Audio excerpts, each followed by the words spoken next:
Welcome everyone. This event is actually something which should have happened in Lamakan physically. And I was just thinking this morning that it has been a year, almost like a Rip Van Winkle year for me and for many of us, because last year on February 6th, we did a budget analysis by Amir, and then we went into lockdown.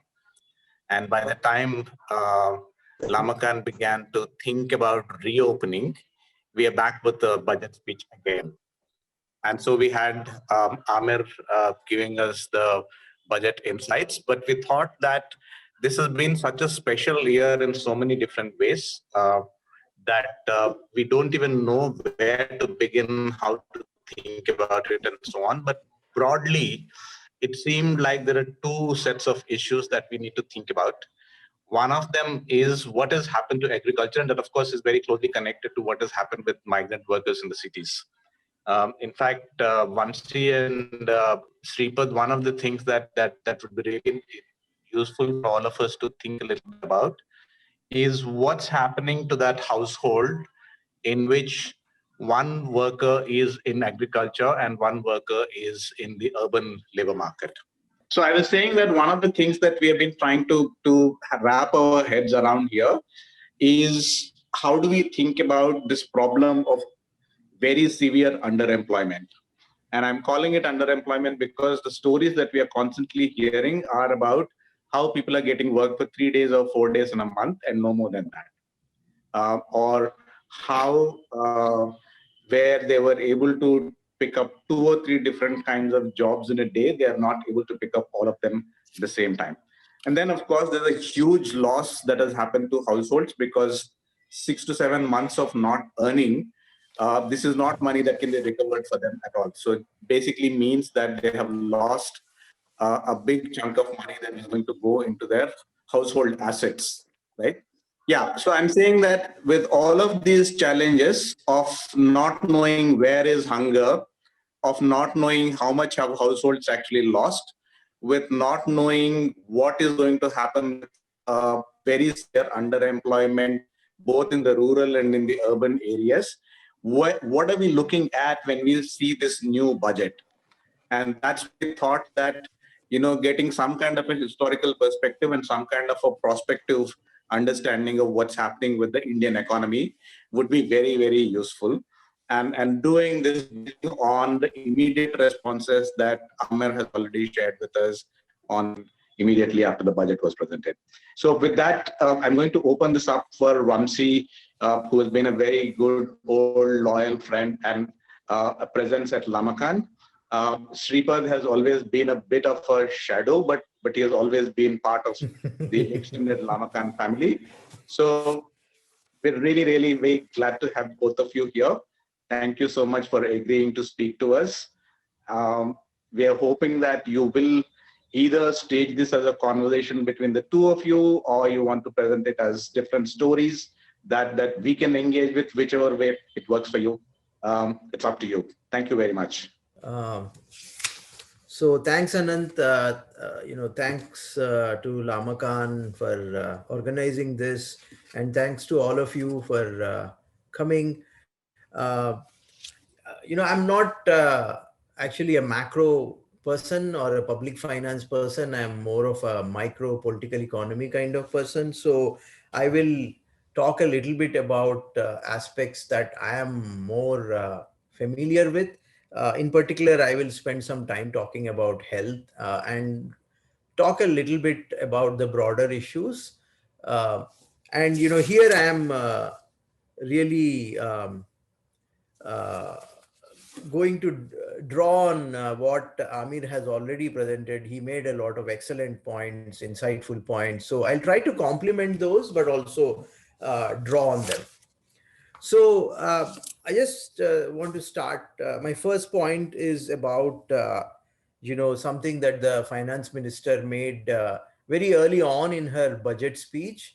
And then you also see that she has a long statement on the website of the, economic survey and the Indian budget. And, she says that India has had low death rate because of COVID, and then there is a very low active case rate. And then later on, you'll see that she talks about how proactive the government has been. And even in the long statement that you have on the website, you will get a sense that, we have kind of beaten this crisis. India has done well, and this is thanks to what we have done.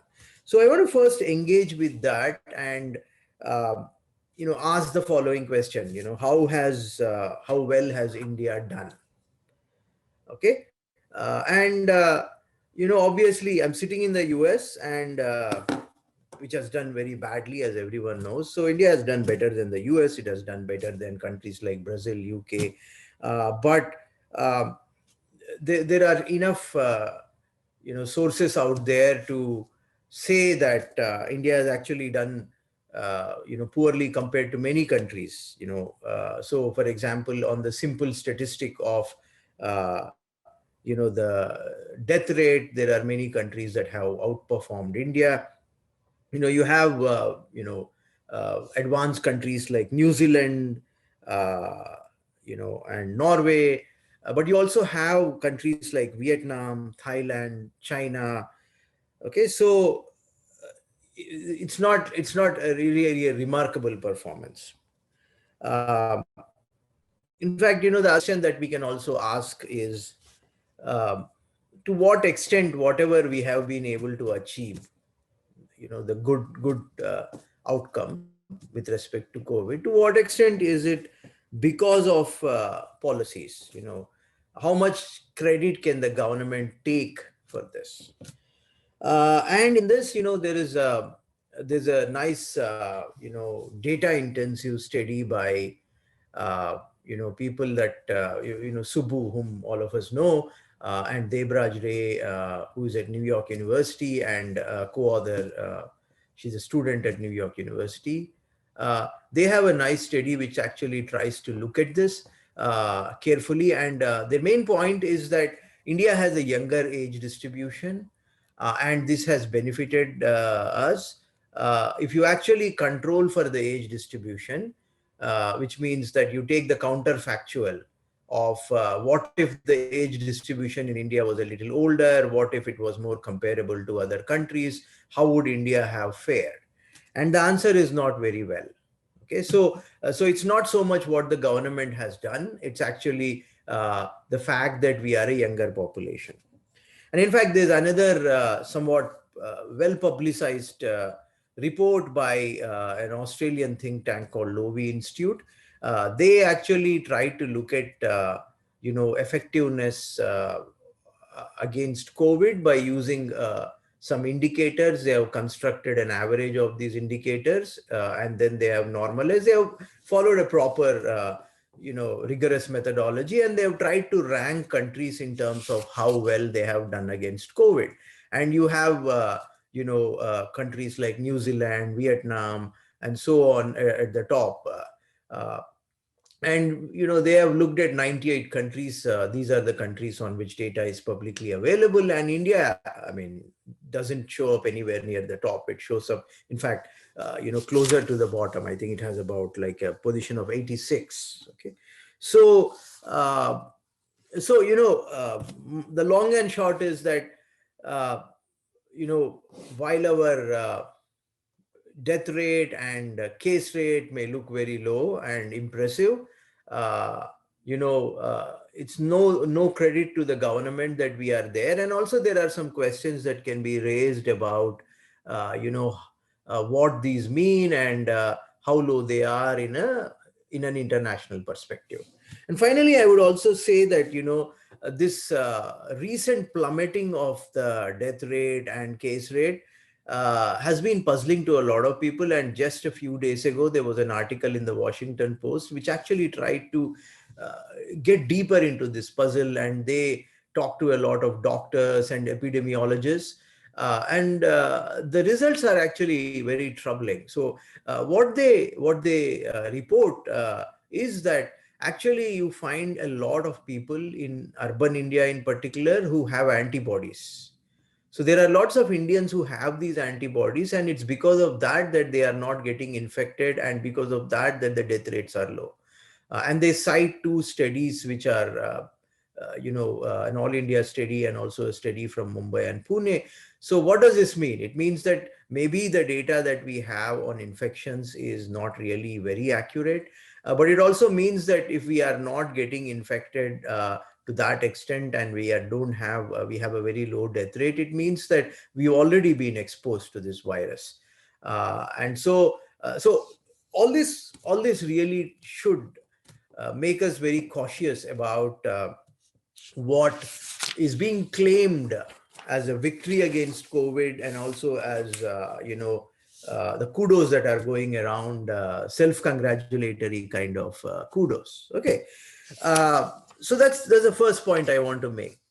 The second point I want to make is really more specifically about the what the budget has tried to do. And if you read the economic survey which preceded the budget, in fact, there is a chapter called "Healthcare Takes Center Stage." Finally, okay, and when you read this, at least when I read it, I got a sense that okay, maybe something really dramatic and radically different is being done with the healthcare system in India, or maybe we are going to do something else.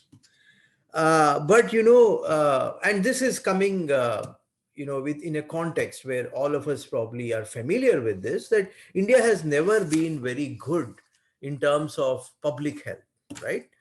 Things have got worse, but India has not spent a lot in terms of health. In fact, I went and looked up the data.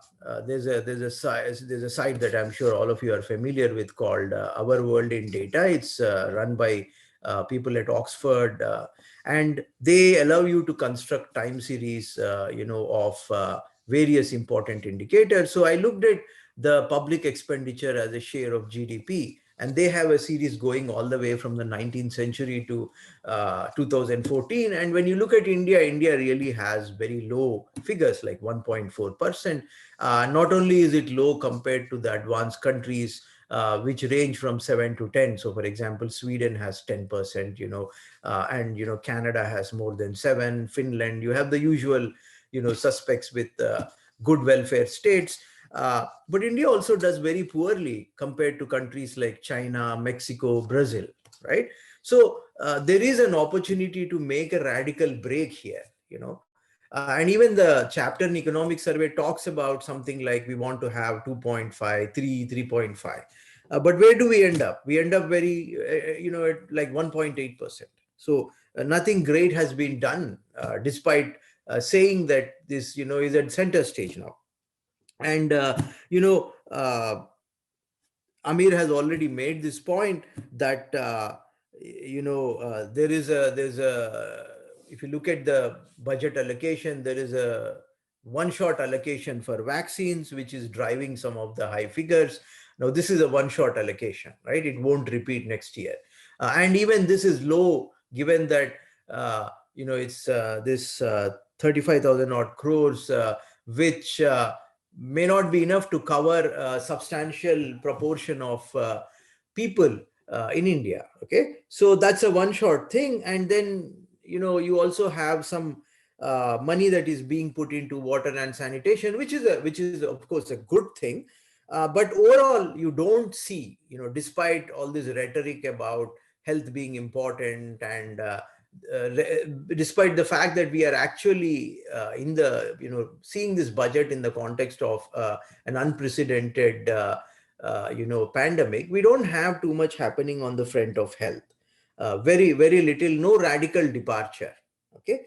And, one thing that has been talked about a little bit, where the, policy change has been made, is with respect to, the FDI cap.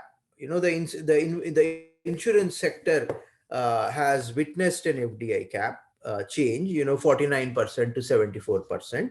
And presumably this has been done so that there is a lot of foreign capital that will flow in, right? And when you look at the media and the response to this, it's interesting. So one of the things that I want to share here is that India has had a problem of low insurance. So, if you look at life insurance, our coverage is something like 3.6%. The world average is 9.13, which is much higher, obviously. General insurance, it's even worse, 0.94 for India, and the world is like 2.88.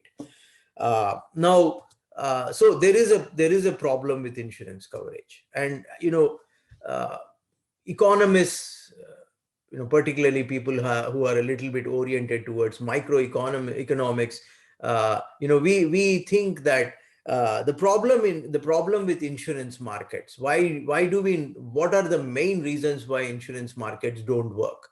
And this has to do with information. And in fact, economic survey chapter talks a lot about information economics. It quotes Arrow, it talks about principal agent problem, and there are basically two problems. One is the idea that this idea called moral hazard. To take an example of car insurance, if I am insured against theft, then I won't take care of my car properly, and somebody who's selling me insurance may make losses, so the company won't sell me insurance.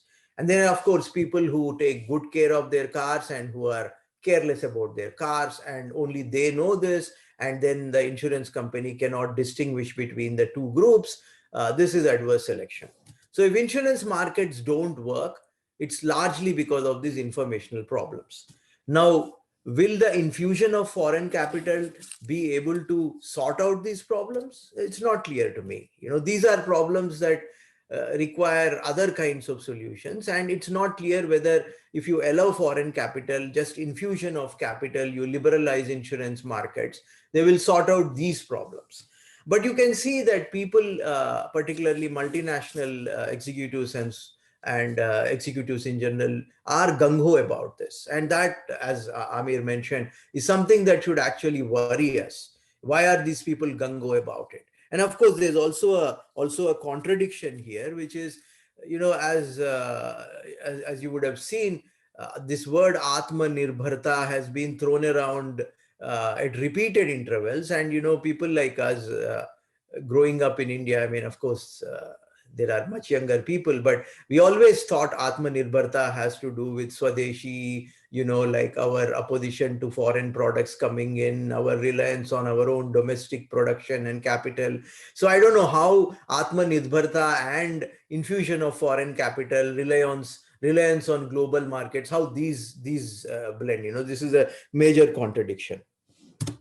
I'll just make one last point on health, which is, you look at the budget, it talks about a holistic approach towards health, and it actually talks about how air pollution is a problem and how they are scrapping old vehicles and how they think air pollution contributes to adverse health outcomes. So this is a good thing. This is a change because, if you look at the history of this government, somebody like Javadekar actually publicly said, air pollution is not a big problem. Media is unnecessarily blowing up things. Okay. But you say this, and then, you just, as usual, pay lip service to this. You have to ask ourselves, we have to ask ourselves where these diseases like COVID and other, so-called emerging infectious diseases, where they are coming from, why they are coming. And, a lot of research suggests that this has to do with human interventions into nature, including deforestation, human-made climate change. There's much clear evidence for diseases like Zika. Then we have to look at what this government has been doing. You talk about air pollution, you talk about a holistic approach, right? What have you been doing? And this government is terrible in its record against environment. They use the lockdown as an excuse to basically scuttle debate. And while the lockdown was in progress, they quickly gave clearance to several controversial projects, which are really environmentally disastrous, like, the Dibang Valley project in Arunachal Pradesh. They tried to amend the draft EIA, and there was a lot of opposition by environmental activists. I'm a little bit familiar with this because I myself sent an objection. And what the government did was to basically shut down the websites, right? So this is all lip service. This is just this government has no commitment to environment, and there is a race to the bottom. I mean, India is not alone. China has a bad record on the environment, and India is trying to compete with it. So this is just these are fancy words being thrown around, holistic approach and blah blah blah. So there's really no commitment. Okay. So I just have, so this is what I thought I would share in terms of my views on health. And then I'll just make two broad points. One, so what is the budget doing? It's not doing enough on health, and it's not doing much on education, in my opinion. So and this is again a point that Amir mentioned. They're putting a lot into infrastructure. You look at the budget at a glance. You see stuff on infrastructure. So what is this infrastructure, and how is this being done, and what has been done, right? So you see a lot being done on metros and railways, and you see all these PPPs, public-private partnerships, that are being used. They have become the mainstay of our infrastructure policy.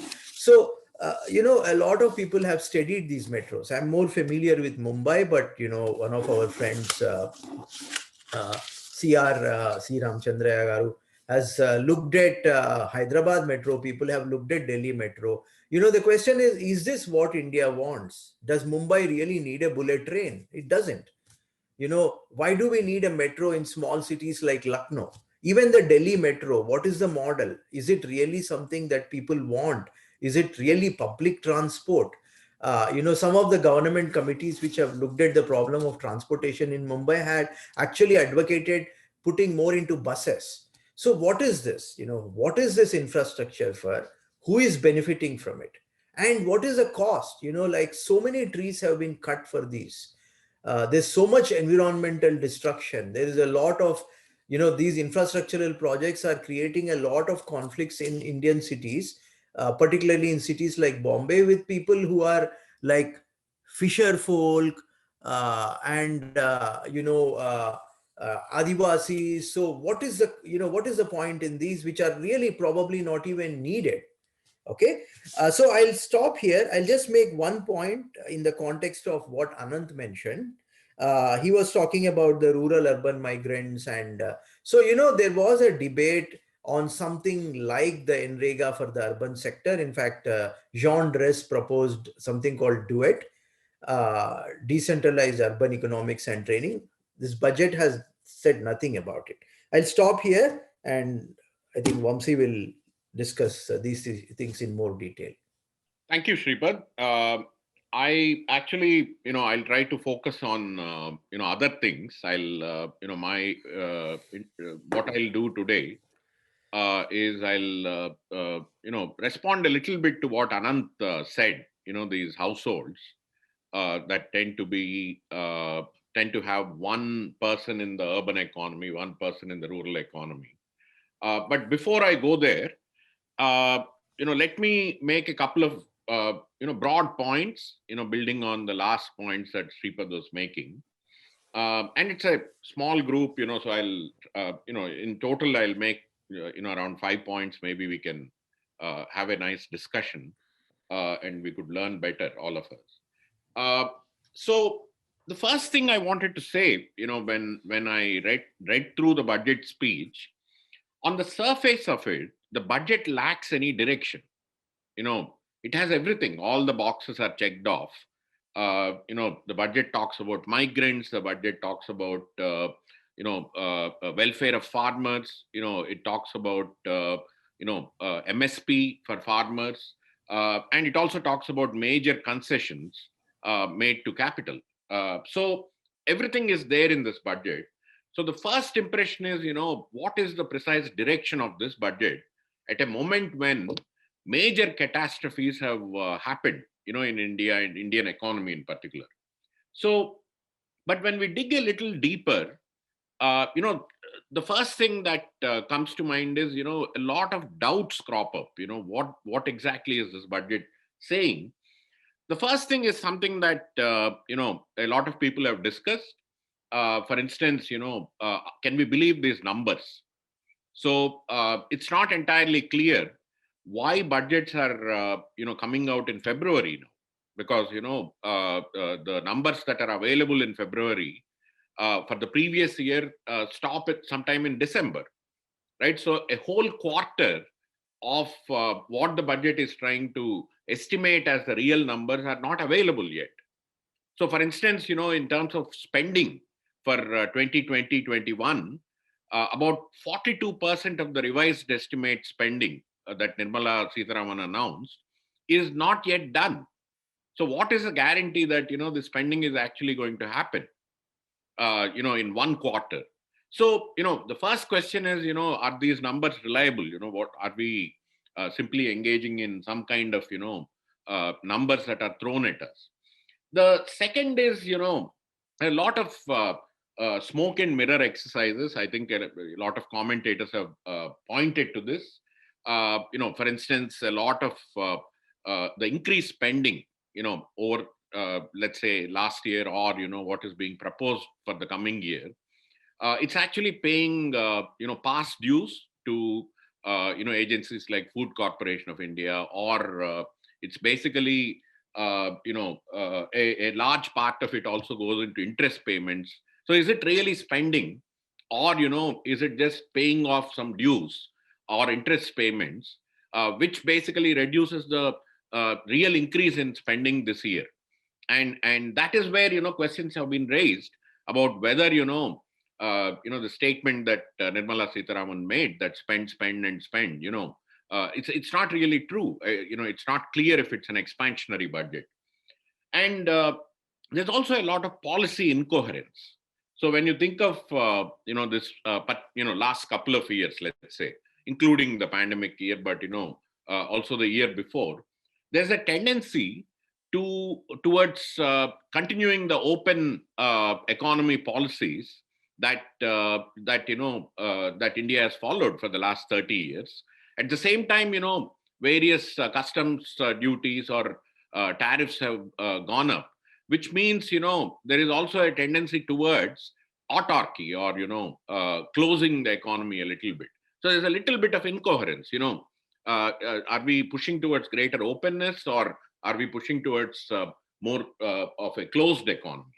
At the same time, as I just mentioned, it's not clear that this is an expansionary budget, given all the numbers that are not speaking to actual increases in spending, and we don't even know how much would actually be spent. And fiscal austerity. So increased spending versus fiscal austerity. So the finance minister says 9.5% of there'll be a 9.5% budget deficit, but at the same time, she's also saying in the next 5 years we'll try to bring it down to the limits, the deficit limits that are prescribed, which is around 3%, is what she's trying to return to in 5-6 years. So there is also that kind of incoherence. But then you move beyond the incoherence, you move beyond the smoke and mirrors exercises, and you dig further. What you actually see is there is a true intentionality in the budget, right? So, and I think, that comes through when you read it carefully. And what is that intentionality? The intentionality is, I think, the budget aims to create a growth economy based on infrastructure spending. And this is an old debate, through the UPA regime, 2004 to 2009, in the Planning Commission, which still existed at that time. There were two groups, should India grow based on infrastructure spending and, increases of that nature, or, should India also pursue an inclusive growth model, which means, also taking care of larger populations. So that sort of debate, has been there for a long time. But it's very clear in this budget that infrastructure spending, induced growth model is what India is trying to pursue, and to sort of think about the revenue side for a moment. The tax regime stays intact. The corporate-friendly tax regime stays intact. the middle classes, the professionals, people whose jobs have been secure over the last year, their taxes are kept intact. So what it basically means is, if you are going to spend more, whether it's paying interest or dues or actual spending increases, where is that going to come from?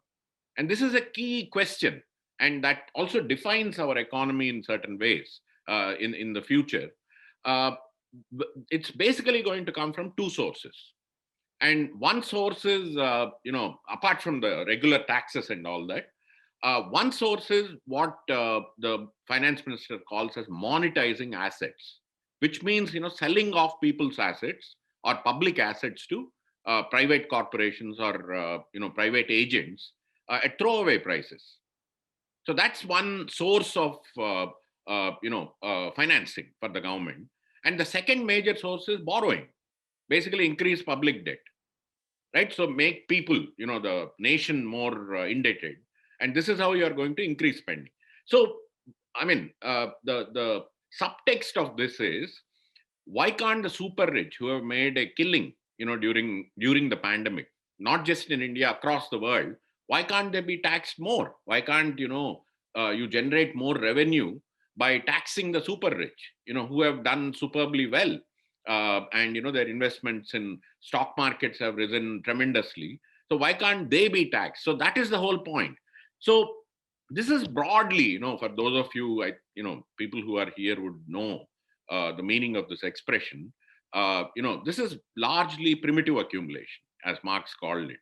It's basically taking public assets, taking assets that belong to people, and then, giving them away to private capital or private players. So this is basically, dispossessing the state and, feeding the private capital. So that's one thing that comes through when you look at this budget. The second important thing is, when you're trying to come out of a deep recession of the kind that, the world is trying to come out of, there are two ways of thinking about it. One way of thinking about it is, the same old model that has been followed across the world for about 40 years, which is basically, it's a profit-led model. I mean, you keep feeding the corporate players with incentives, with tax breaks, and, give them easy opportunities to accumulate. And what they'll then do is, they'll employ people and, it'll trickle down to the poor people. So that's one model, profit-led model, which will eventually cause trickle-down effects, which will reach the common people.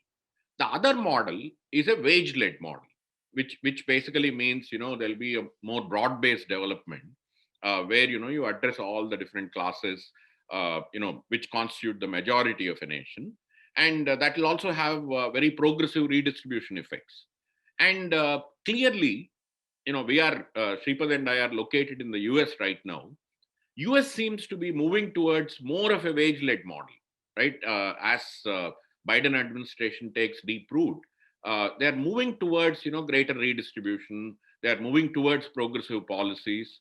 But, India has stuck to its, strategy of the last 30 years, which is a profit-led model with a trickle-down approach. These 2 points come through.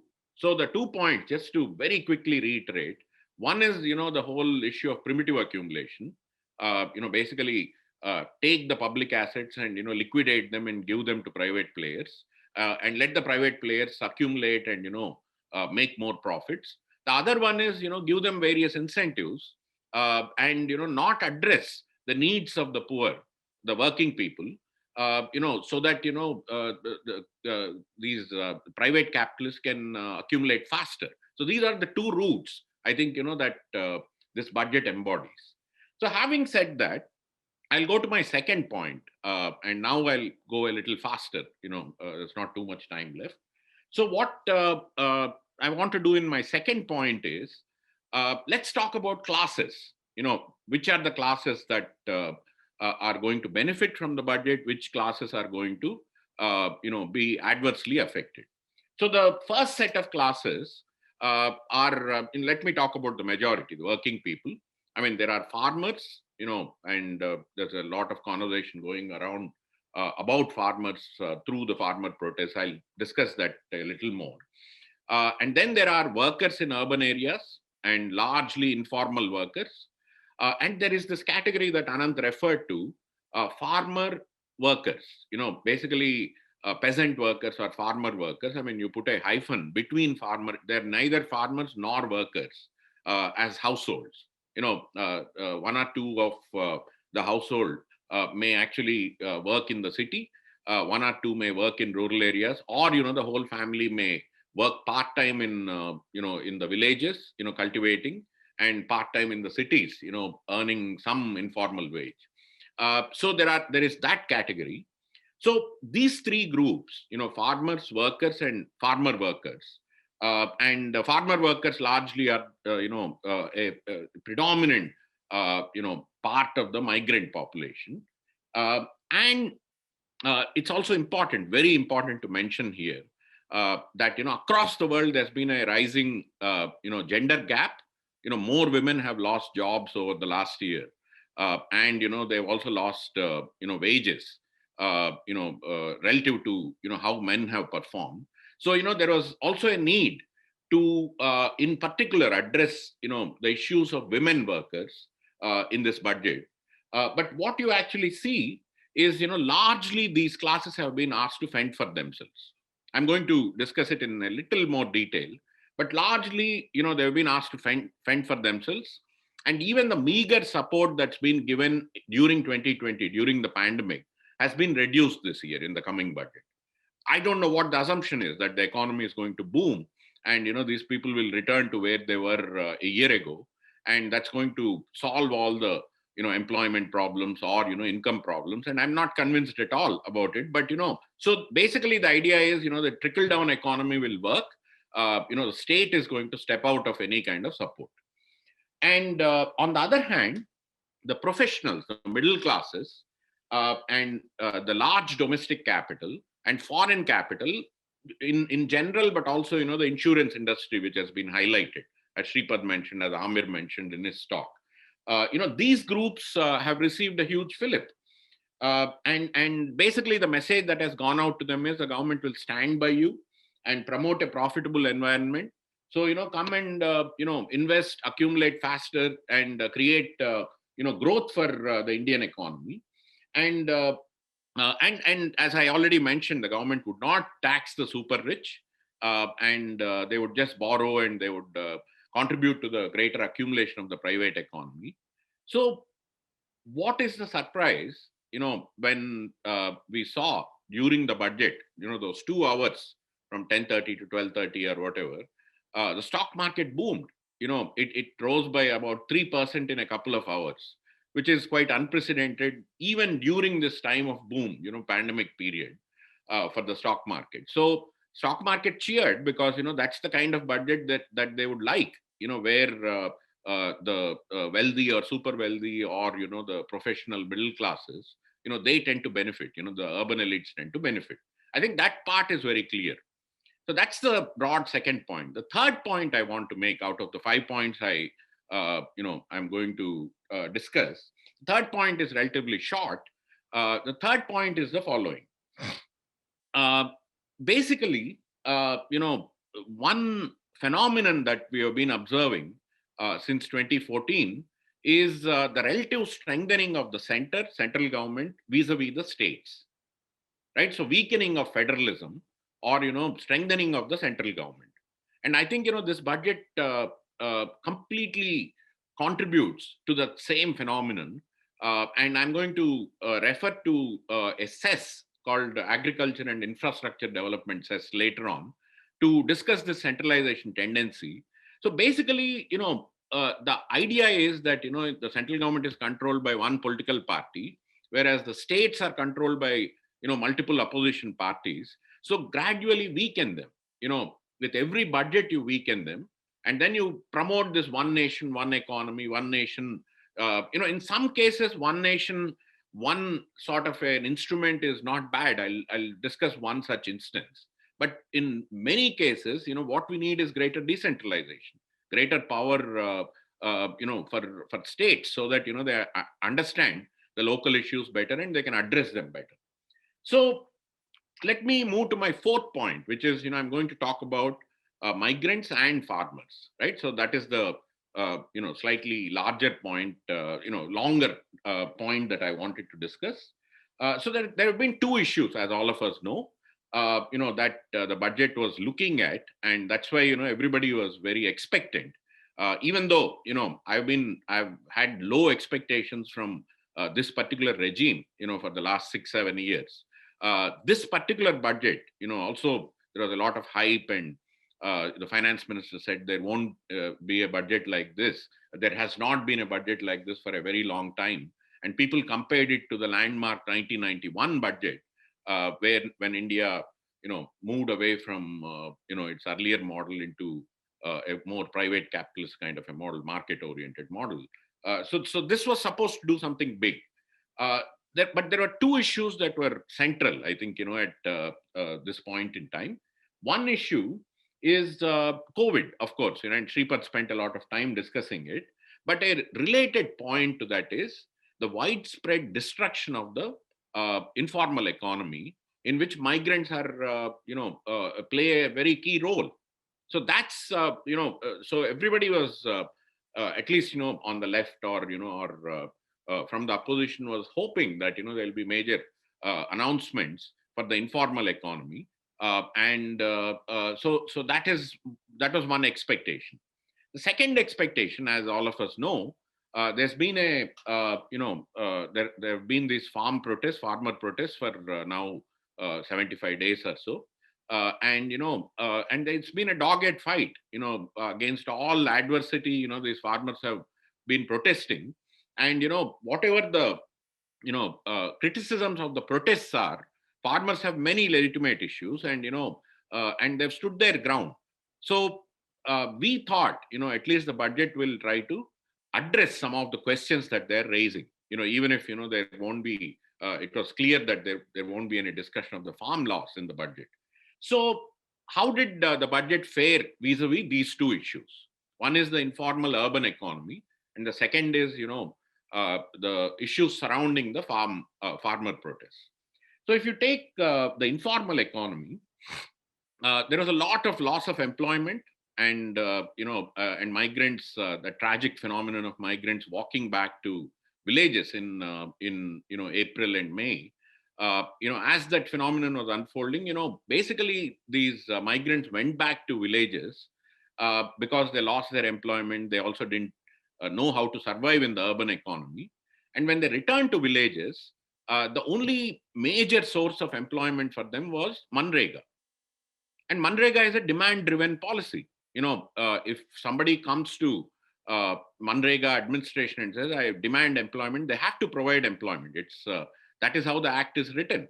It's a demand. So allocations don't matter. Budget allocations don't matter. But what happens is, over the last year, about 10 crore people requested employment from Manrega. So the numbers have gone up, steeply during this period.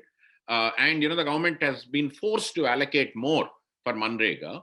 But in the budget allocation, what has come through is the state has the finance minister has cut down the allocation by 30%. But what's the assumption there?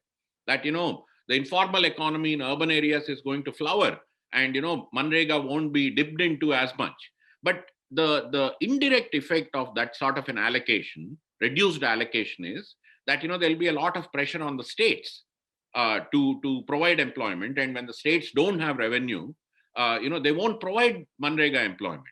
So what it means is, forget the flourishing of the urban economy. It's going to lead to a reduction even in the rural employment provided by the state public works kinds of programs. So that is that's the first point. Well, as I mentioned, the budget checks off all boxes. So there's a slightly increased allocation for the MSME sector, which provides employment for a majority in urban areas. At the same time, it also contributes to around 30% of the total GDP. And the MSME sector has only received a minor increase in its overall allocation. And since this is the main source of urban employment, so the issue remains unaddressed. It's not clear who is going to benefit from the marginally increased allocation for the MSME sector. And there's been an increased allocation of for water resources. I think Amir mentioned it, Sripad mentioned it. But what is really conspicuous, especially after COVID, and this has been a long felt need, but during COVID, this need came out acutely.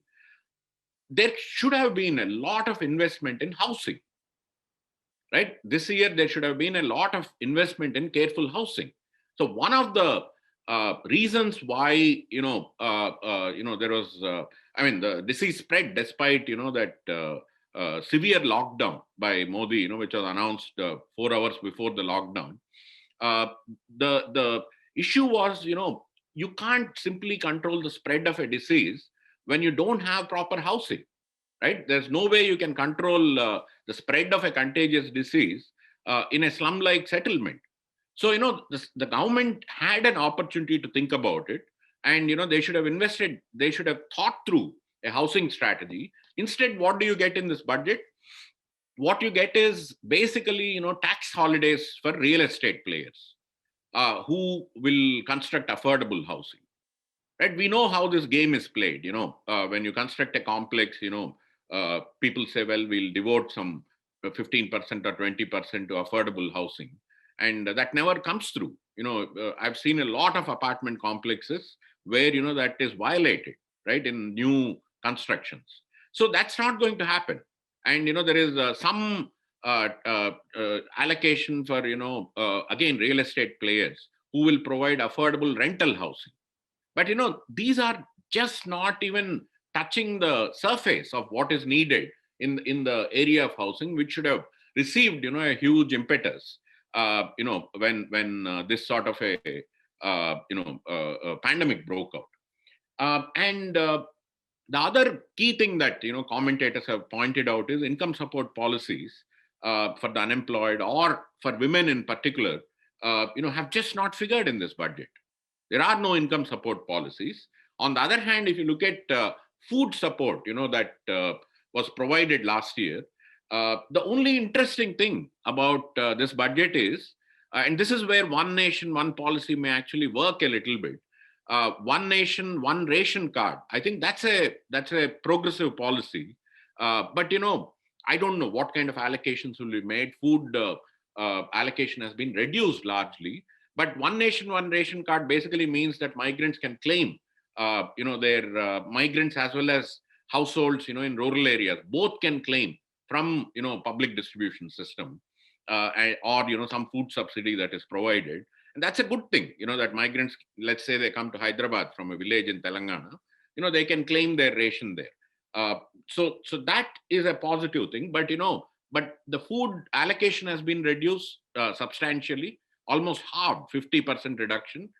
So, while you are making, a policy like one nation, one ration card, your allocations have gone down. So, I don't know how that is going to be meaningful, especially in the coming year. So just to conclude on the migrant question, I think migrants have been basically asked to fend for themselves. So Atmanirbharta means basically, state is not here for you. So you be self-reliant, you take care of yourselves. So moving on to farm bills and the budget, that's the other key issue. As Amir also mentioned in his talk right after the budget, there's a devotion of almost 2 pages in a fairly short budget speech. It was not a very long speech, if you read through the document, but 2 pages have been devoted to the whole question of MSP allocations, minimum support price allocations, which have gone up, from 2014 to 2020. So what is the impression that is being conveyed? The impression that is being conveyed is the following. You basically want to, convince the, people, the public, that, since we increased for the last 6 years, we'll continue to increase. Unless, people, the state and the financial minister think that people are deluded, that doesn't really address the question of, what the farm bills are trying to do. The other interesting thing is, while you talk about urban investments as a productive sector, agriculture is a welfare sector in the budget. Right? Agriculture is put under welfare, not as a production sector. It's not no longer considered a productive sector. So it's a welfare sector. It's a burden on the state, basically. That's what they're trying to articulate. So, but what is the significance of the farm bills, and what is it? What are they trying to do? Just to go into that briefly, I think the farm bills are meant to directly intervene into the production processes of agriculture. It's not that capital has not been in agriculture for a long time. Capital has been providing farm inputs. Capital has been they purchase farm output from the intermediaries who first buy from the farmers, and then the intermediaries sell it to the national market for agricultural produce. So that's been there. Capital has been, present in agriculture, in either direct ways or indirect ways. But largely the production processes have been in the hands of farmers, small farmers or medium farmers or large farmers. And that is where, the farm bills intend to intervene. And what they're trying to say is, by introducing, there are three bills, right? One of the bills is talking about introducing contract farming and corporate agriculture. So basically, you enter into some kind of a contract with the farmer, but the cropping pattern, the use of agricultural inputs, or what you are going to produce, all of that is going to be determined by corporations. So that's one of the bills. That's what they're trying to do. So shift the entire smallholder agriculture towards large capitalist corporations, and then in the process basically disempower the smallholders.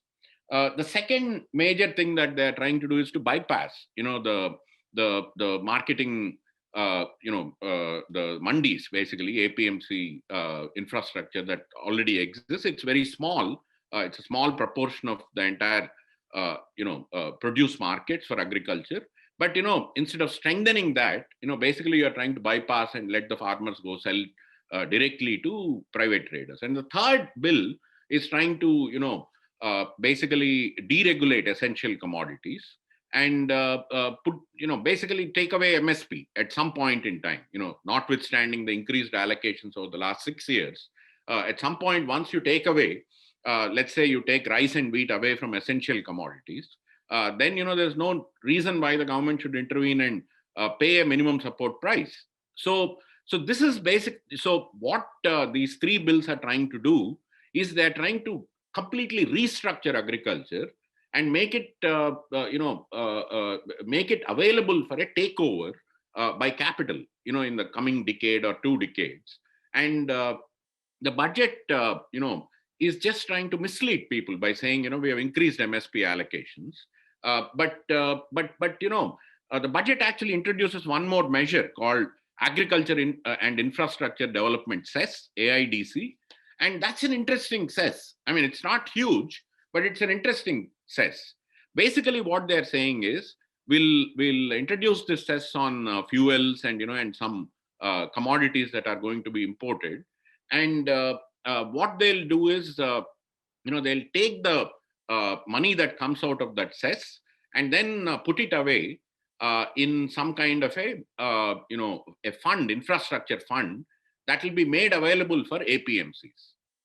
So it seems on the surface okay, but what is the problem with this? That infrastructure fund is not under the jurisdiction of the state governments.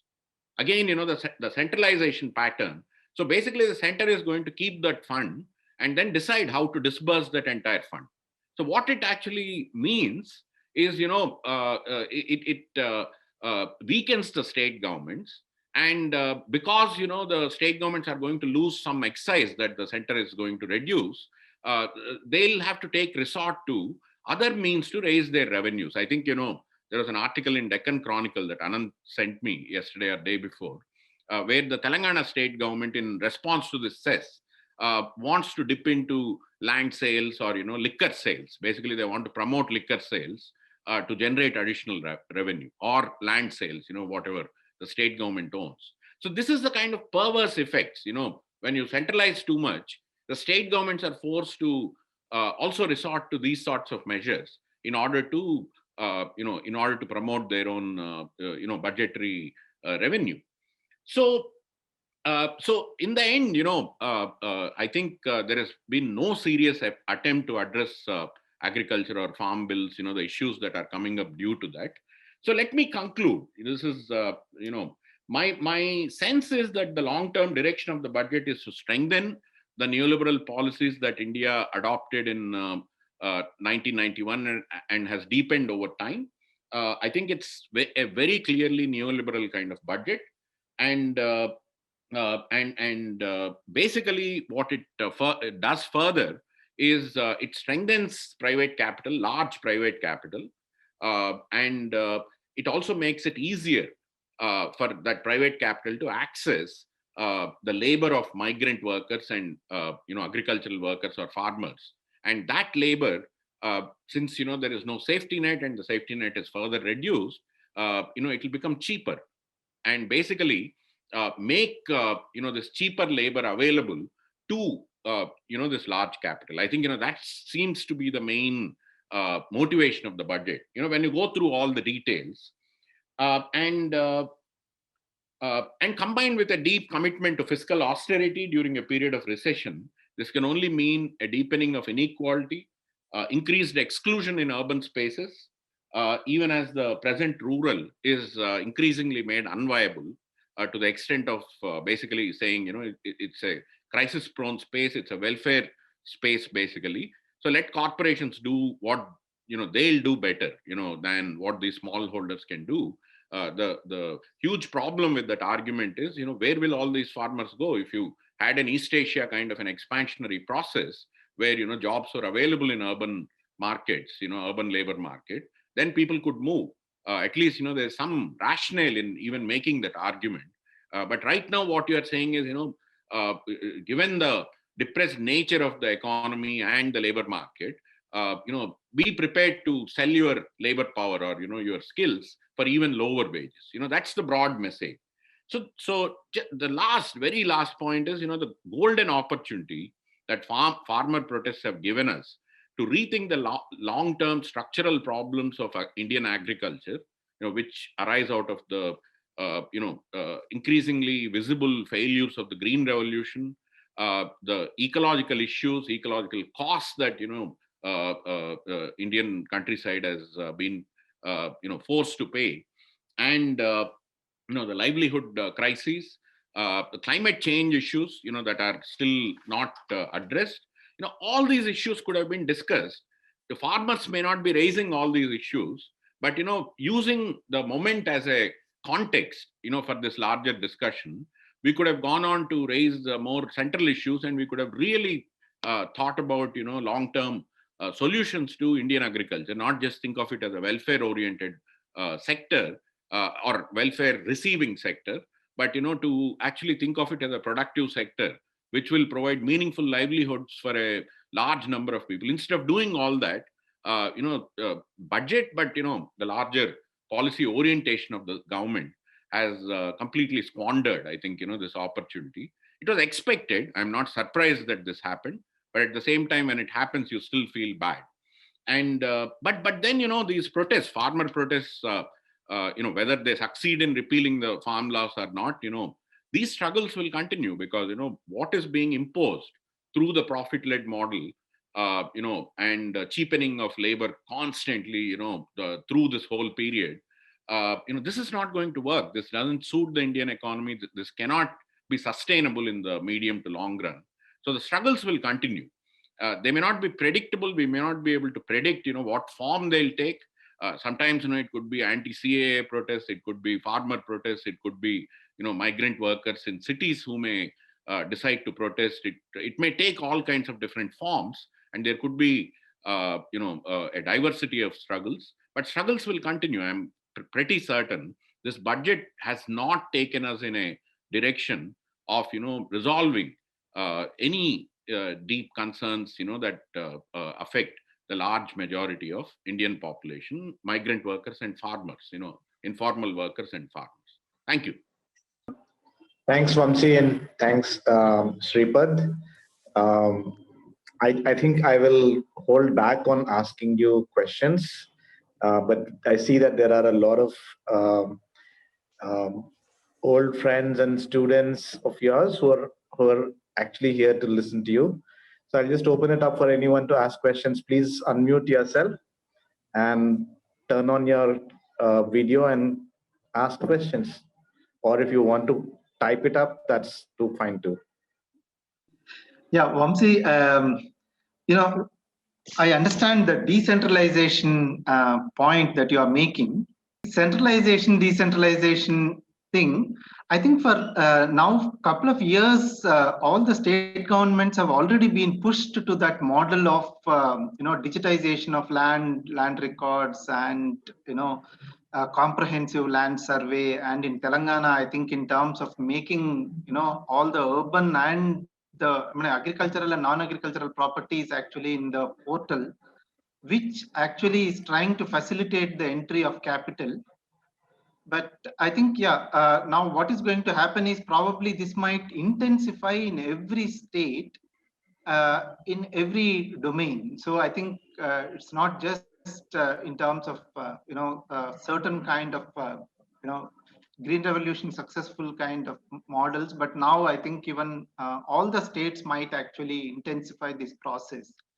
And this is something that I thought, which is one point. And second, even the public distribution system, PDS, I think it's already Ambani's and others have entered into contracts with the state governments to even, supply, ration of their kind of a choice through the governments. So that's another model. So I think there are already, these things which this budget probably seem to be, furthering that process. So it's not a question, but I thought this is just a comment to supplement what you have been actually trying to argue in terms of both primitive accumulation and also weakening of the labor in every man. Totally agree. And I think, just to add, I basically think, on the one hand, the central government is, resorting to the same thing, basically monetizing assets means, sell off public assets. And by starving the states, they're also pushing the states. So it's not just this year. I mean, this has been happening for the last few years. But basically by starving the states, you're also pushing them to sell the properties that they have, and basically, so they're pushing the states as well as themselves to move in the direction of privatization, to move in the direction of letting go of public properties at throwaway prices. So I totally agree, Purendra. And Sripad, I don't know if you have anything to add. No, nothing to add. I agree. I mean, on the issue of decentralization, just wanted to add to the points that Vamsi was making. There was, this proposal to actually think of an alternative for NREGA in urban areas, because we don't have any kind of support mechanism for the urban informal sector, and for the group of people whom whom Anant was talking about, people who are both peasants and also workers. The proposal that was made, that was discussed quite a lot among economists, was actually a decentralized proposal where you could try to take the amendment, 74th amendment. You have these urban local bodies and also the village panchayats, and in particular in cities you have the urban local bodies. So there's already the mechanism in place. Give them money so that they will actually put in some schemes to employ and train these workers in the informal sector. So this was debated among economists, but as one can expect, this kind of decentralization, this kind of attempt is something this government doesn't want to even talk about. So they have nothing to say in the budget about trying to do anything like this. Just about one other comment about Sripad. Yeah. No, I think that's the point that you talked about, comparing the COVID kind of, handling of the situation. Right. Yeah, all the time India seemed to be comparing US, Germany, France, UK, through Right. which I think we have been actually saying that we have, India has done extremely well. I think that's Right. the point which, to a large extent, media and a large set of, discourses actually go about. But I think your point you made, we need to actually look deeper and see how badly India has done and how budgets actually, haven't improved at all. Not even, to 2% is a major kind of a takeaway. I thought that was very important kind of a thing that you highlighted. I mean, actually, Germany has done well. US and UK have done badly. Even the economic survey, for example, it's the chapter on health is written in a very, academic language. There are terms like Six Sigma and all that. So they talk about how you can put a lot of money into the health sector and you may still not be able to deal with something like COVID, and advanced economies have not done better. That's the language they are using. But if you think of a country like Vietnam, it doesn't have much money. It sorted out COVID using simple public policy, trying to tell people that it is important to wash hands. uh, South Korea, Taiwan, there is no one model which seems to have worked in terms of combating COVID, but there are some states, some governments that have done a good job. So rather than looking at them, you want to focus on the countries that have done a poor job and then say that we have done well. That's the tone that we have, which is of course self-survey. Yeah, I have one clarification. When we are looking at this peasant agitation, is it that the differentiation within the peasantry is getting narrowed down and becoming as a target of corporate capital? That's why entire village or agricultural sector is now protesting. So is it that within the agriculture the attack is more irrespective of the classes? Of course, there may be varying impact on different classes or caste, whatever. That is the first clarification I want. And the second is, of course, this one nation, one market. It is true that particularly for this ration card is okay. But this government is using this argument of one market and one everything. One education policy, one agriculture policy, one market, one digital platform. And somewhere it is also linking to their concept of Hindutva nationalism. So I think there is, I'm just thinking myself, whether is there any ideological backing to this one nation, one something always, except maybe one or two minor issues. See, I mean, in terms of the thrust, I'll talk about the ideological backing that KLN mentioned, and I think the other question about the classes may be directly relevant for you.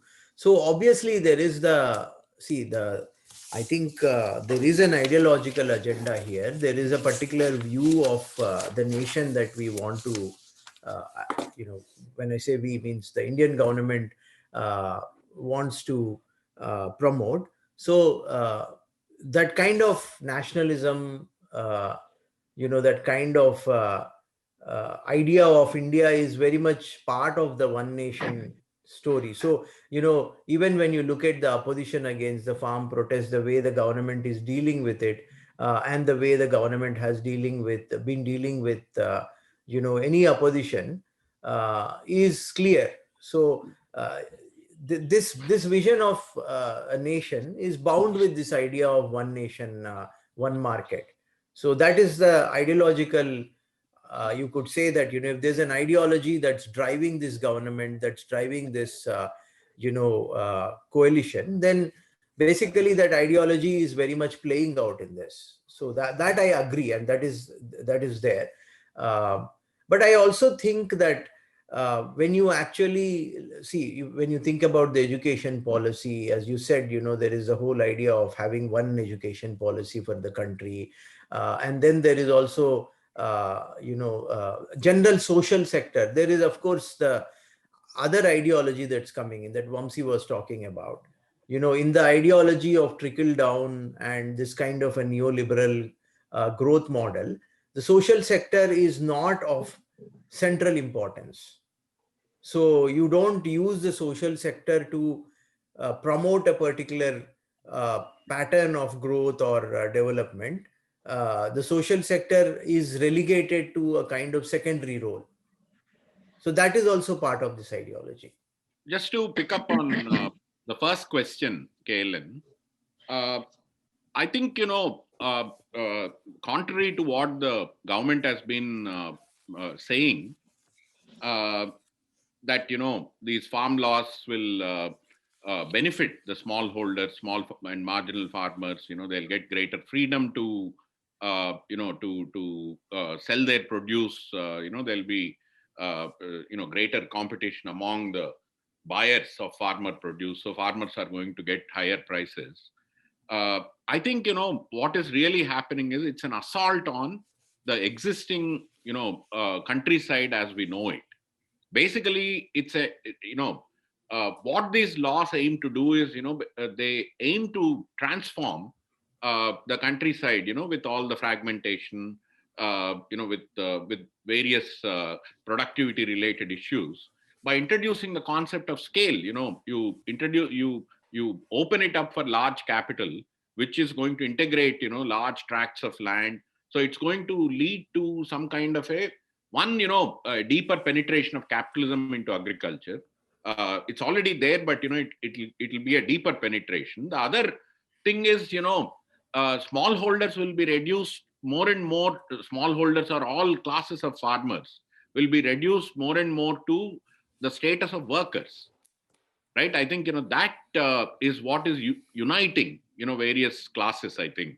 I mean, there are caste divisions. There are regional concentrations in the protests, but to the extent that it's been more of a universal mobilization, it's basically because everybody feels threatened that the countryside is going to be a very different place. It's not the rural that we know. I mean, the rural needed a lot of reform, but in a completely different direction. But it's being basically given to large capital, and that is what I think unites. I don't think it's a matter of reduced differentiation among farmers. There are still large farmers, there are medium farmers, there are small and marginal farmers, and there are, of course, a significant proportion of landless workers. But everybody feels it's an assault on their livelihood as they know it. I think that is where the strength of the movement is coming from, and I think they are able to intuitively grasp that idea that this is an assault. This is not going to promote how they have been living. On the second point, very quickly, this one nation, one economy. I think there are two motivations. One is it fits beautifully with the cultural exclusionary homogenization project of the state, where a certain understanding of Hinduism, a particular take on what Hinduism is, which is Hindutva, can be imposed on the whole country. And this is the counterpart to that. Basically, this plays a complementary role. You try to unify the nation as one economy, one polity, one culture. I think it fits into that broad project. But I think there's also a more pragmatic project here, apart from the homogenizing ideological project. There's also a pragmatic project, which is, all said and done, BJP was able to get 36 to 37% of the national vote. It's not a majority vote, right? Along with the coalition, they had 44 to 45% of the national vote, right? Of the votes polled. That is also not a majority vote, even with the coalition. So, how do we weaken opposition further so that, our vote share can be increased? So you do that by, basically starving the opposition of funds, even when they win state elections. And, a lot of states have opposition governments, but, you weaken them in such a way that, they will not be able to, articulate any coherent policies of their own. They'll have to resort to the same policies, as I said, sell their land or sell their public assets, or, resort to revenue earning liquor sales, or things of that kind. So I think it's a combination of both. I think it's the pragmatic aspect is the political strengthening of BJP vis-a-vis the opposition, and the ideological aspect is along with the Hindutva exclusionary project of excluding minorities or Dalits and tribals from by incorporating them into some homogenizing Hindutva project. This one nation, one economy strengthens that. It's not a question, just to add to the kind of thing that I've been seeing in the TV debates and other things, is that at least at times when they are selling the public sector, am I audible? Yes, you are. Before, when they are selling public sectors, there is always some kind of a justification that they give, both the Congress government and BJP government, on the front, that saying that these are sick units, we have to sell and other things.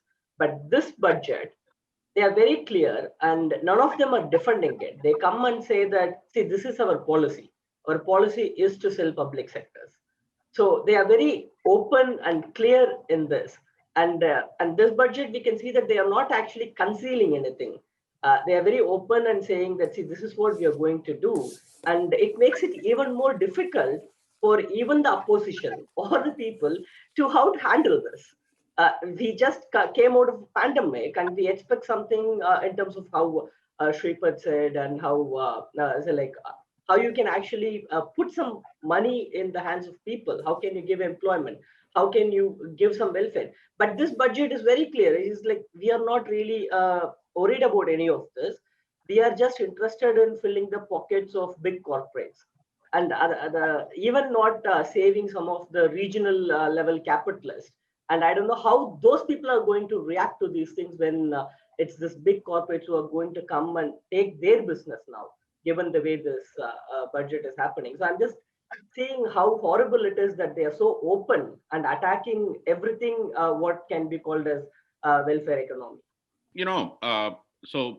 Just a very brief response. I agree with that, but see, when you say opposition, largely, apart from the organized left and social movement left, you actually, something like disinvestment is the only game in town, both for BJP and the major opposition parties, whether they're, it's Congress or whether it's regional parties.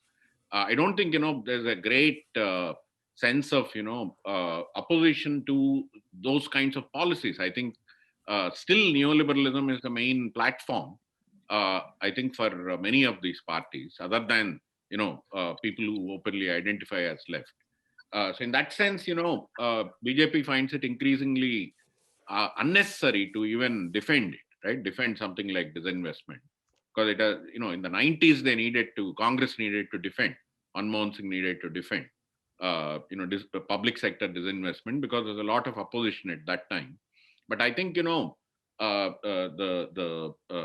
game has moved on, where, this is the only game in town for, a lot of players. Just a couple of things I want to add. I'm reminded of a cartoon here in the US. People used to say, one of the things about Donald Trump is that he says what he wants to say.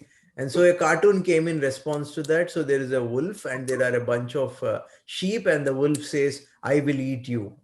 And the sheep are saying, he says as he sees things. Okay, so I'm reminded of that cartoon. Now you say what you want to do, and maybe there are some people who appreciate and say, at least you are not concealing. And the second point I want to make is actually a little bit conceptual. a lot of people who actually study neoliberalism, people like David Harvey and others, have actually looked at the various phases. So in the early phases of neoliberalism, when you had Thatcher and people in England, so there used to be a defensive mechanism. So when in England they tried to introduce these quasi-governmental organizations, they wanted to be really careful and say, we don't want to privatize.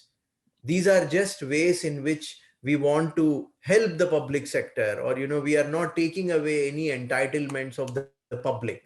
But as Vamsi is saying, we have moved on from there. Now we are in a phase where there is no defense that is needed for some of the more drastic measures. I think there is a confidence that people have come to either accept it or be not at least very confrontational about it, and there is no political opposition which will stand up and say, you are privatizing, you are actually destroying the public sector or public entitlements. I think that recognition, that self-consciousness this political party has, I think now. The irony, Anand, just one small point. The irony of the whole disinvestment exercise is last year, they were supposed to generate more than 2 lakh crores from disinvestment. They got only 32,000 crores. And this year, again, they're promising to disinvest around 2 lakh crores. So the whole debate is not about whether to disinvest or not. The whole discussion is about whether the government will succeed in what it is aiming to do, which is generate, a couple of lakh of crores. That seems to be the state of discussion, when you read newspapers. Anyway, Anant, you were saying something. Thanks, Vamsi and Sripad. I just wanted to make a couple of points and see if you have will be able to respond to it. I'm not sure if I'm being very coherent. Clearly we are looking at neoliberalism 3.0, 4.0, something like that. It's the next generation of neoliberalization. Clearly, people are able to see the continuities. Nothing came home as vividly as it did when the migrant workers who were going back, and one of our friends contacted them at home and said, "Are you guys coming back?" And they said, this is much worse than what we experienced during demonetization, right? So the injury of demonetization was something that they remembered, and they were sensing that something much worse is going to happen this time. So there is that injury upon injury kind of successive iterations kind of story that is very clearly there in people's imagination. And I think that somewhere in all of these farmers' protests, some of the narratives that we are hearing are about how successive iterations have been extremely injurious. What I'm actually curious about, and I am trying to wrap my head around, and maybe hopefully we will be able to talk about this, if not now, sometime later, is that one thing that became very clear to us during this last 1 year is that money that needs to circulate in the local economy is actually coming from money that has been accumulated until now. It's coming out of individual and personal charities of various kinds, and that was a big thing. It actually surprised us to the extent that we kept wondering at what point of time people will feel fatigued about giving money, because there was no other way we could actually support all of these families and people. In our own municipal ward, we thought there were 5 people who were going to be hungry. It turns out to be 50 turns out to be 500, and we don't know where they are, right? It's just humongous. And the only way we could give them food was to start collecting chanda. And what we're seeing now is this chanda collection thing happening on a very large scale. Small amounts of money, whether it is going to the Ram Mandir or it is going to feed people in your neighborhood or something or the other. You just cannot get away from this. What is actually bothering me is that at a time when we have redefined micro enterprises as anything which is less than 25 lakhs, when a lot of enterprises should actually be then defined as tiny or nano, or I don't even know what category that would be, because most of the own account workers, most of the small enterprises here don't have anything more than 2 lakhs, right? And we don't have any policy for that. We have charity for that. So there is a certain kind of normalization of soup kitchen economies that has begun to happen, and we have come to terms with that. There is a certain kind of social capital that gets generated from that, because we have to congratulate ourselves. Otherwise, how will we even manage to give that money? So there's that kind of a new cultural and moral economy that is emerging. The second thing that is actually puzzling is that one new thing that is there in this policy, in this budget, and we have seen, variants of this in previous World Bank led neoliberal policies, which is to constantly romanticize and highlight the local as something which is very bounded, something that is not connected to anything else, and something which will have some sort of a direct relationship with some kind of a central force. So you have the central government releasing 10,000 rupees for local thelawalas, and that is your local Atmanirbharta, right? So what we are saying is that local is essentially that micro scale, and that micro scale will have a relationship of being dependent on charity with either people around you or with the state, central state.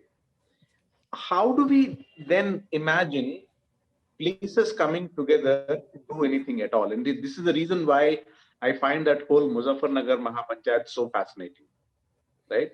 That they were able to actually pull off something like that in Muzaffarnagar, that the farmers are able to pull off these local place-based mobilizations. And maybe we are seeing some kind of an articulation of a new political agency, is what I'm thinking. And I'm not saying that I'm very confident about this, but I think that somewhere in our research, somewhere in our inquiries, maybe the thing that we need to keep an eye on, what are these new articulations, what are these new agencies that are trying to find their own voices in a time when everything is pushing towards this highly romanticized local Atmanirbharta, which is isolated from everything else, right? It's such a injurious thing in itself, because so many of the people who were hungry didn't even feel confident enough to step out and say that I'm hungry. It's crazy. So that's basically all I wanted to say. So if either of you want to respond to that, that will be great. I would be really useful to pick up those threads subsequently. Otherwise, we can close now. I don't have anything long to say. Just want to make a couple of points. One, that I also have heard about these charities and the kind of mechanisms that Anant is talking about. And in fact, I have noticed this also in in Warangal in particular, where my parents live. And I've seen some things like this happening which have not happened. For example, like something like Janmashtami time, you collect chandas or you try to do things, which is something that did not happen earlier. So I did observe this and I agree with you. And I think this second point that you are making is very interesting, which is also something people have talked about, and they haven't dealt much in great analytical detail, but it definitely opens up an arena for research. So I want to talk about this in the context of the farmer protest. So two arguments have been made. The first argument that has been made is that the people who are fighting for the rights of the farmers, and the farmers themselves are the Jats, and they have these local organizations like panchayats, the Khap Panchayat, and they have a lot of local solidarity. So this is what is helping them fight this movement, and this is the reason why the BJP government should be actually scared of them. So this argument has been made, but what is not clear is that this has obviously none of us is trying to make a point that this is all good, right? There are problems with these kinds of local organizations, and usually they don't serve progressive purposes, but they are able to mobilize. But how does that fit in with the larger picture? That's the question you are asking, right, Anand? You know, you have the Yes. local. Now, how does it fit in, you know, in terms of a protest, or is that a contradiction, right? So if, one could also pose it like this, like, you know, like the neoliberal you know, agenda that Vamsi talked about, it runs into many contradictions. People have pointed it out. One contradiction is the environmental contradiction. The second contradiction is at the level of the state. You know, in theory, there is a state that you know, that helps neoliberalism, but in practice, the state is very complex, and you know, it has worked in different ways in different parts of the world, and even in India we have seen that it comes up with very strange you know, contradictions. Like, you know, in the UPA time, there was an opposition between Commerce Ministry and Finance Ministry, which really blocked the SEZ project. So you are raising one such contradiction. On the one hand, you have the local, and on the other hand, you have the global. In some sense, the local is being pushed to the charity domain, and it helps the neoliberal project. But on the other hand, the local can also pose an opposition, like what we are seeing in the case of the farmers. So I think that's an interesting contradiction. I don't know how it will play out, but it's definitely one of those things we should think about. And this is not just in the context of farmer. You also see this increasingly happening in the fight against, you know, for example, infrastructural projects. A lot of resistance is actually local. And so that is something, that is another domain where you are seeing it. So one example I can think of is the, you know, the protest that is going on against the Navi Mumbai airport and against the, you know, JNPT in Mumbai. So this is another domain where it is, the protests are largely local and organized locally, but they are creating a problem. Just to add to what Sripad said, Anand, I mean, you know, that it's a very interesting question. And, you know, there is one framework, you know, of somebody who thought about all of this, you know, in this rethinking capitalist development, you know, Kalyan Sanyal makes a broad categorization between what he calls as the accumulation economy and the need economy. And, you know, accumulation economy is something that the BJP is really trying to push, right, in this budget or, you know, in its overall stance. But at the same time, you know, the large majority has to be managed. So, you know, how do they structure that large majority? You know, is it structured through various kinds of locals? And Sanyal's interesting point is you subject a lot of people to primitive accumulation, but then, you know, you also need to manage that population. So you also reverse the primitive accumulation. So you both subject them to primitive accumulation, but you also reverse. The state reverses. But, you know, I think the interesting point now is, you know, are the reversing processes also weakening?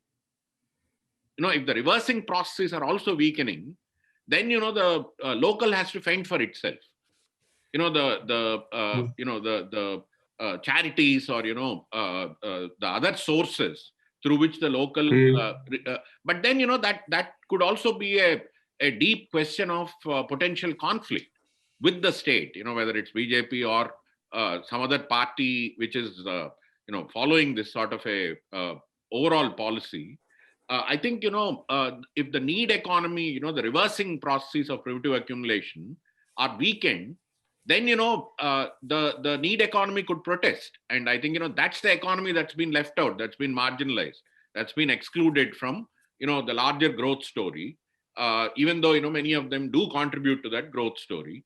So how do we sort of, you know, how does the state reach out to the need economy? Sometimes, you know, they make gestures, you know, about that local. But, you know, I think the local may be witnessing, you know, a greater weakening. You know, that's the sense in which I'm making sense of your question. Okay, great. Thank you very much, Vamsi and Sripad, for agreeing to do this. To see both of you. It's been, I mean, I met Vamsi just before the lockdown began. and I think I've met Sripad really a long time ago. 3 years or 4 years. So, yeah, so it's been great. Thank you very much. And all of you who have been here, please look out for the video to come up at some point of time within the next few days. And then we will continue the conversation. Thanks very much Thank for you, organizing Anand. this, Anand, and thanks everybody for coming. Yeah. Thank you, Anand, and thank you, everyone. Thank you. Thank you. Bye-bye. Bye. Bye. Bye.